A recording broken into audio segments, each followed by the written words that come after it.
Bonne soirée tout le monde. Welcome everybody pour la consultation publique pour la Chapelle Hillside. So this is for the Hillside Chapel. And before we get started, I'd just like to say we're going to conduct as municipal council usually does in French. But if you have any questions, feel free to ask in the language of your choice, any comments and such. So Could I just say, James, yes. that Morin-Heights is an official bilingual community, so do not feel at all reticent about speaking in English. Correct. Wonderful. Yeah. And just for the brevity, we'll do it in one language, but please don't be shy to ask in English.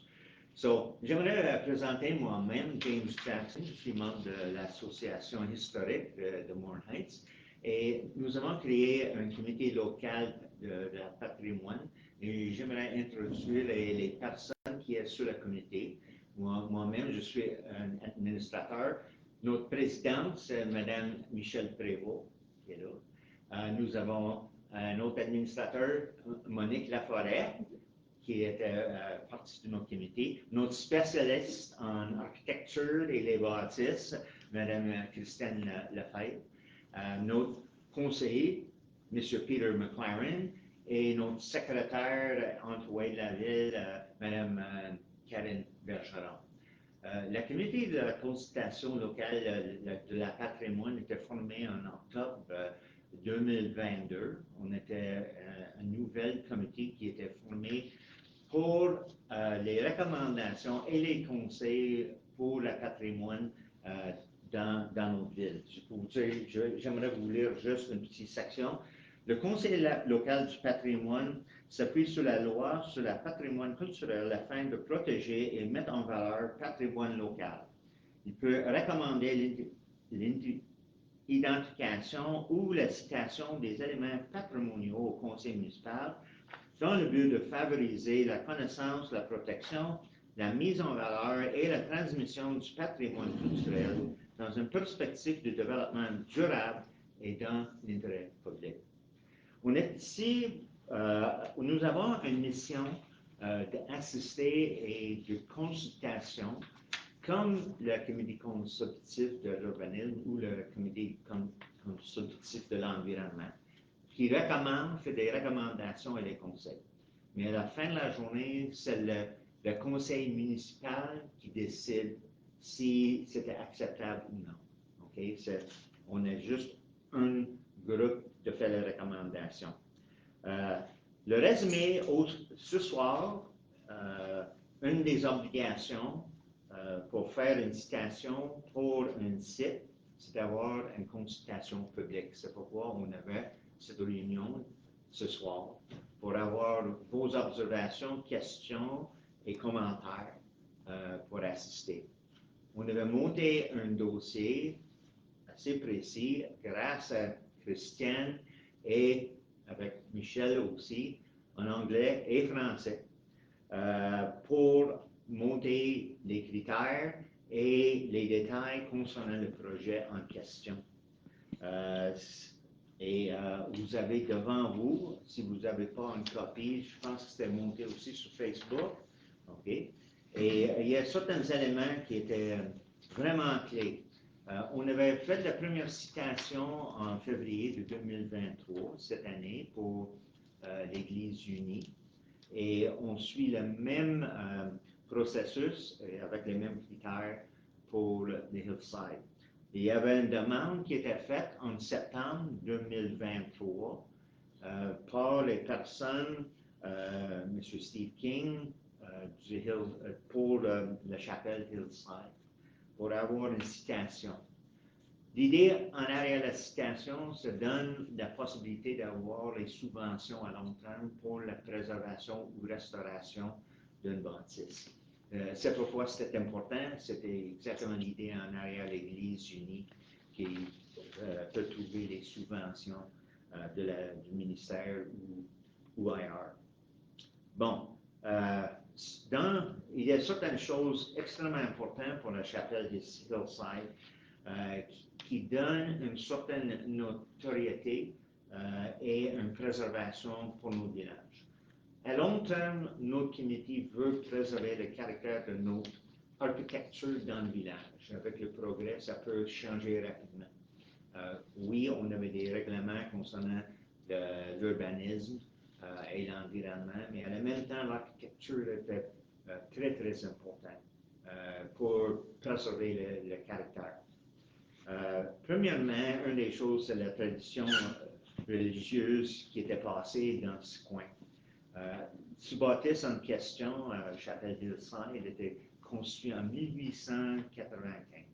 C'est très rare que vous trouvez un bâtisse en bonne condition ou, disons, en condition plus ou moins originale qui était possible de sauver ou de préserver à long terme. Mais plus que ça, ça donne un point de référence pour une époque qui était passée. C'est M. Abraham Watchorn qui était en charge, c'était lui qui était en charge pour la construction en 1895. Et c'était une époque qui était très importante au point de vue de religion. C'était pas juste la religion, mais aussi c'était un regroupement social et communautaire. Même si vous êtes catholique, protestant, anglican ou whatever. Et c'était aussi extrêmement important. Les services ont toujours lieu les dimanches soirs d'été et le public et toute croyance était invité à y participer. Il y avait des rénovations qui étaient faites en 1950 grâce à M. Clem Hoban d'Ottawa. Il y avait une poêle à bois qui chauffait la place à l'époque qui était disparue. Et aussi, présentement, il n'y a pas d'électricité, plomberie et chauffage n'était jamais rénové. Il y avait une autre dernière rénovation qui était faite en 1995. Go ahead. We do have electricity. You do have electricity? Okay. Do you know when that was put in? Well, the panel was put in within the last 20 years. In the last 20 years, okay. Probably about 1995 then, when renovations were Something taking like place. Okay, good. Thank you for that information. It's in the center of the town, which is very, very important. Et aussi, il y avait trois pièces religieuses. On avait l'église Trinity et on avait aussi l'église unie. Les deux, avec les trois, avec Hillside Chapel, qui était méthodiste à l'époque. C'était les trois qui représentent une apparence et une valeur, un caractère de notre village qui est sur rue du village, au centre du village. Et il faut reconnaître l'importance de la religion à l'époque, qui était un centre communautaire pour la ville. La chapelle était également reliée à M. Ralph Cecil Horner, un homme très renommé comme méthodiste à l'époque.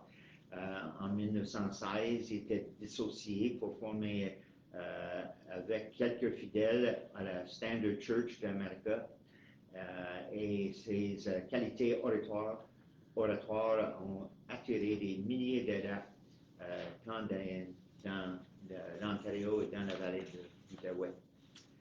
La valeur architecturale, il y a une valeur assez grande d'origine c'était les caractéristiques de l'origine qu'on peut préserver et pérenniser. Il y a deux versants droits, comme à l'époque, plusieurs églises étaient comme ça. Même les granges à l'époque étaient très droites à cause de la neige, l'accumulation des neiges.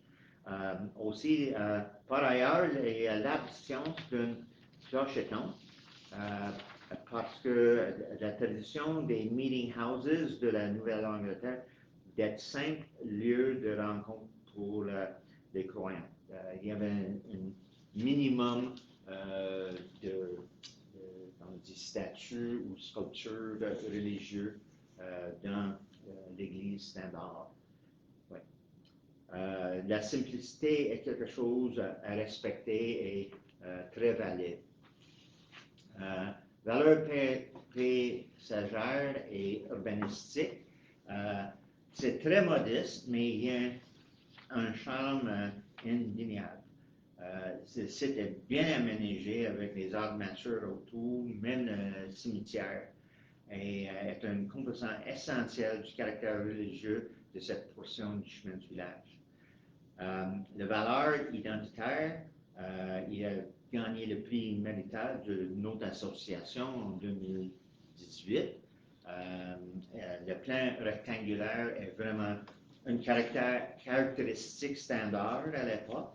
Le revêtement à l'extérieur était de bois peinturé et blanc et original en grande partie. Il y a une grande double porte surmontée d'une imposte cintrée et les petits carreaux en bois. Ça, c'est une des choses, une recommandation de remplacer éventuellement les portes. Fenestration en bois et en arc ogival qui éclaire les murs latéraux. Le poêle à bois, comme j'ai dit, c'était manqué. Et aussi, il y avait des immeubles de la mission qui étaient, je ne sais pas s'ils restent encore dans la bâtisse. Et aussi, le site était très important, c'est soulevé et sur la rue du village. Et il représente une architecture assez importante qui représente notre village. Ça, c'est une des choses extrêmement importantes. Et aussi, il y a des murets de pierre autour qui délimitent la place. C'est ça, c'est les points assez majeurs. Et selon notre comité, on trouve que ces éléments sont très, très importants. C'est une bâtisse qui représente une époque et c'est dans une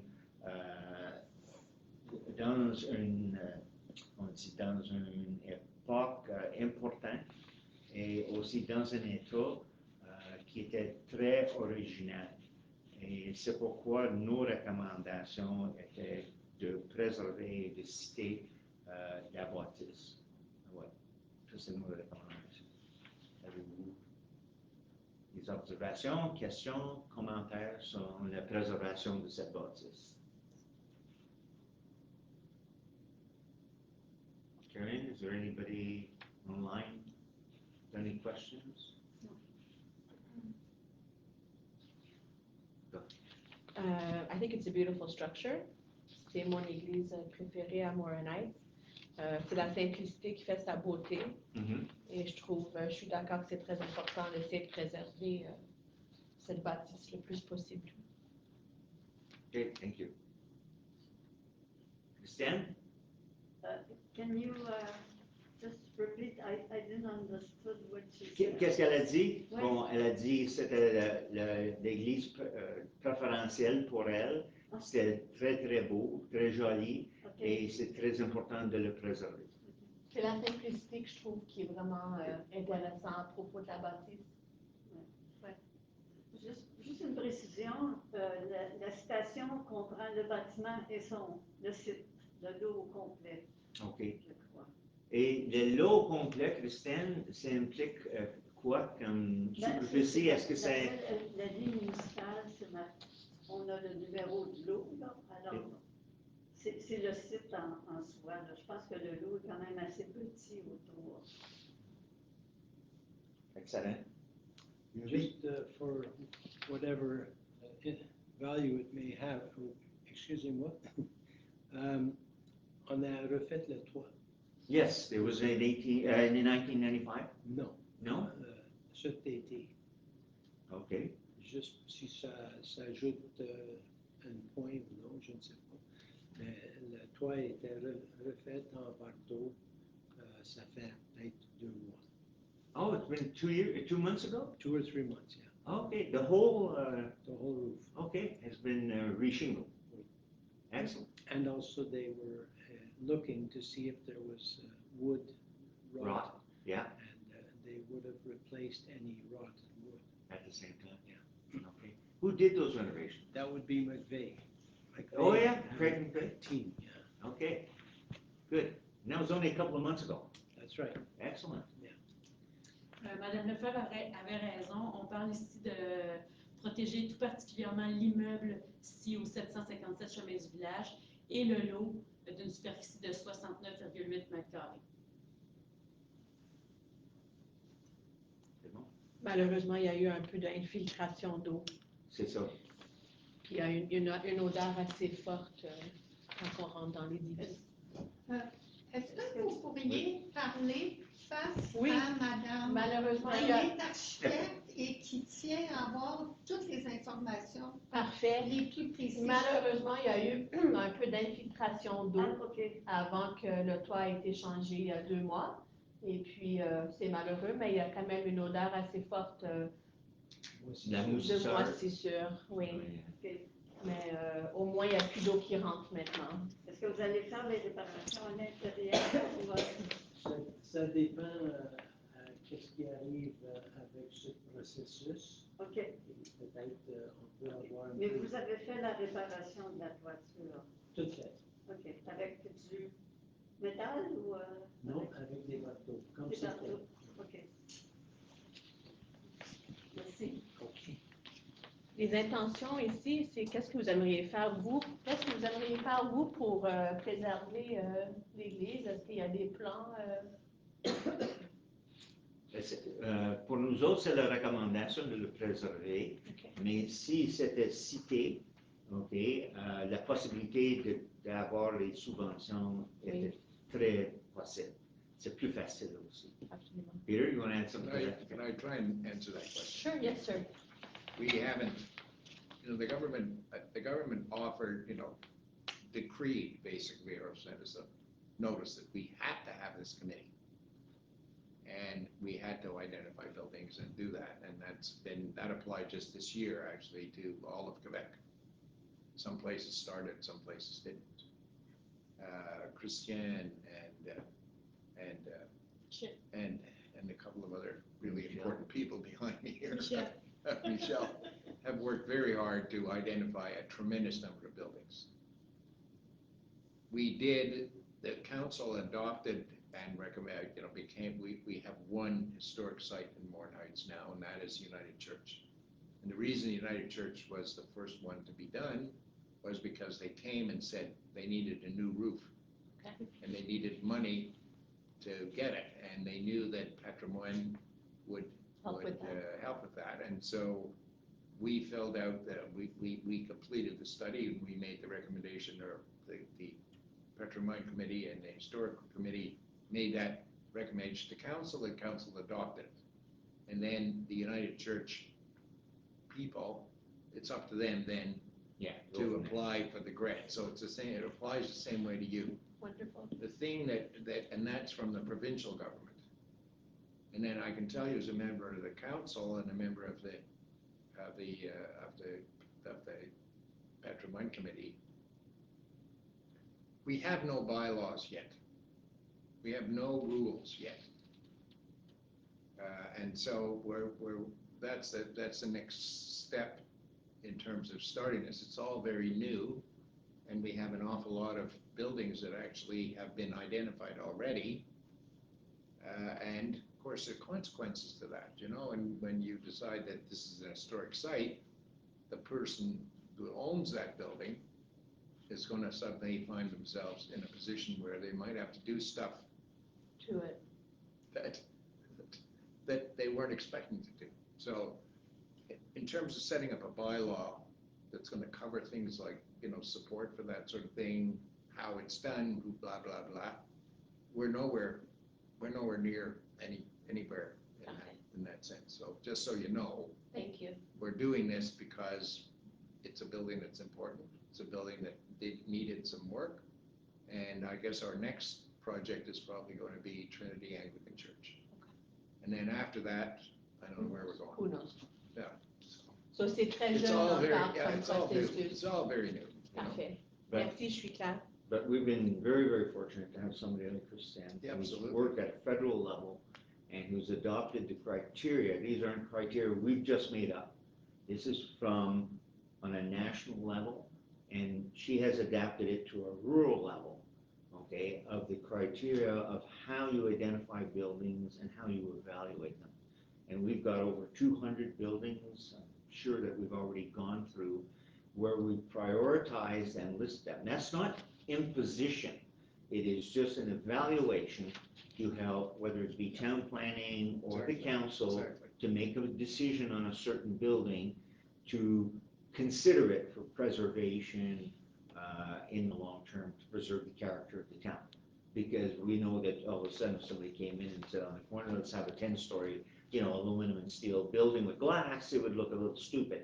But it can happen if there aren't criteria in place. So this is all part and parcel what Peter is saying of, and that's what our committee is about, is guidance. Okay, recognition and guidance to make proper decisions long term. Yeah, and I'd also say the Historical Society and the Patrimoine Committee, and eventually, once, sometime in this spring, the municipality is going to host a meeting of the Environment Committee, the Town Planning Committee, the Patrimoine MRC. Committee, all the committees that have something to do with zoning and planning. And we're going to work on this together as a whole team so that the municipality will be hopefully very coordinated. And the plans that we will eventually adopt, or the rules, will be very well thought out. Yeah. So, Get everybody on the same page. And James is right. I just have to say, Christiane over there, she's just being a good girl. She's sick with She COVID. deserves a big thank you. A She does. She needs, big thank you. she retired, right? Oui. Yeah. She retired, but what she's done is taken on a full-time job. Right. And she has done absolutely, and if you need any information about Morin-Heights, she is definitely the one that you talk to. because Okay. She knows more than anybody else around here. And yesterday, my house is an old house too. And the Historical Society was there, and Christiane couldn't show up because she was ill. But I found out stuff, for instance, about my house that I didn't even know. I mean, they came with a list of people who owned the property before. No idea, Goes all the way back to that deed over there, Wow. which Queen Victoria gave some guy. It's really neat stuff. Absolutely. I'm very excited about the whole thing, actually. Si je peux me permettre de revenir à la question que vous aviez posée initialement, là, dans le document que vous avez entre les mains, à la toute fin, le Conseil local du patrimoine, dans son analyse, fait une recommandation. Donc, la seule recommandation qui est faite pour le moment, c'est de remplacer les portes. Donc, il n'y a rien d'autre qui est imposé ou exigé. C'est une recommandation. Merci. Par contre, en ce qui a trait à des édifices religieux, Christiane, pourrais-tu nous dire la fondation qui octroie des subventions pour la restauration et la conservation de patrimoine religieux? C'est le Conseil québécois du patrimoine religieux qui octroie des subventions pour la rénovation. Alors, vous devez faire affaire avec eux directement. Mais une des conditions, c'est que le bâtiment soit cité au niveau provincial ou municipal. Alors, le fait que votre bâtiment va être cité au niveau municipal pourrait justifier une demande de subvention, par exemple, pour les réparations à l'intérieur, s'il y a eu de l'infiltration. On a mis la recommandation pour les portes. Normalement, dans ce genre de dossier-là, de document, on ne met pas de recommandation, mais je considérais que c'était comme évident. Le bâtiment est tellement sympathique, tellement intègre, que simplement les portes qui déparent un petit peu. Alors, je voulais un peu attirer l'attention de tout le monde là-dessus. Et ça peut peut-être vous aider justement à justifier une demande pour que le Conseil du patrimoine vous accorde des fonds pour ça. Mais cette démarche-là, c'est vous qui devez la faire. Moi, je peux très bien vous aider. J'ai un peu conseillé des gens de l'Église unie pourquoi mettre dans la demande, mais c'est votre responsabilité. Et ce n'est pas non plus la responsabilité de la ville. Mais il faut d'abord que le bâtiment soit cité. Parfait. Merci.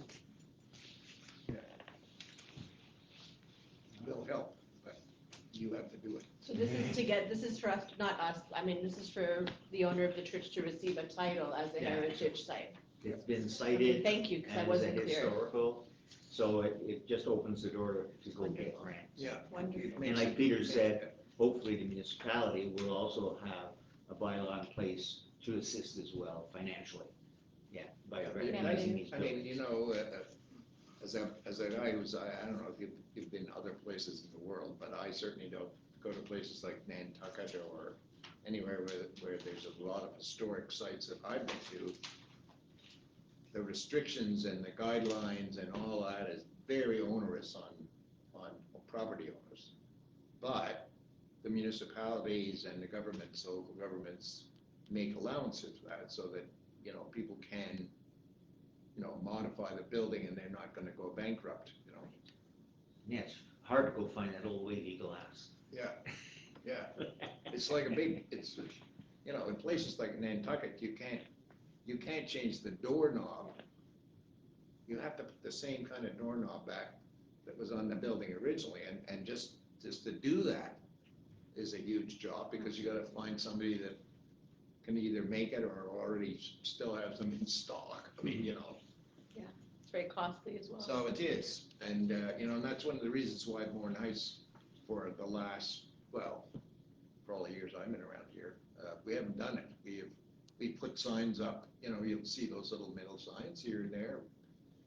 And we identified historic sites and important historical buildings in Morin-Heights for a long time, but we've never actually created a rule because of the cost and the potential restrictions that some owner might find out they suddenly had, which wasn't necessarily part of their plans. No, I But the understand. government has overruled us now, and we have to do it. So that's where we're at. That's actually where we're at. Thank you. Okay. S'il n'y a pas d'autres commentaires, questions, observations, est-ce qu'on peut déclarer qu'on va recommander que la Chapelle Hillside au conseil, ça va être cité? C'est notre recommandation que ça va être cité. Oui, oui. Good, unanimous. There we go. All right. Merci beaucoup. Bravo. 7h26. Merci à J'apprécie vous. votre présence. Thank you for your presence. Thank you. It's always appreciated. All right. Merci beaucoup.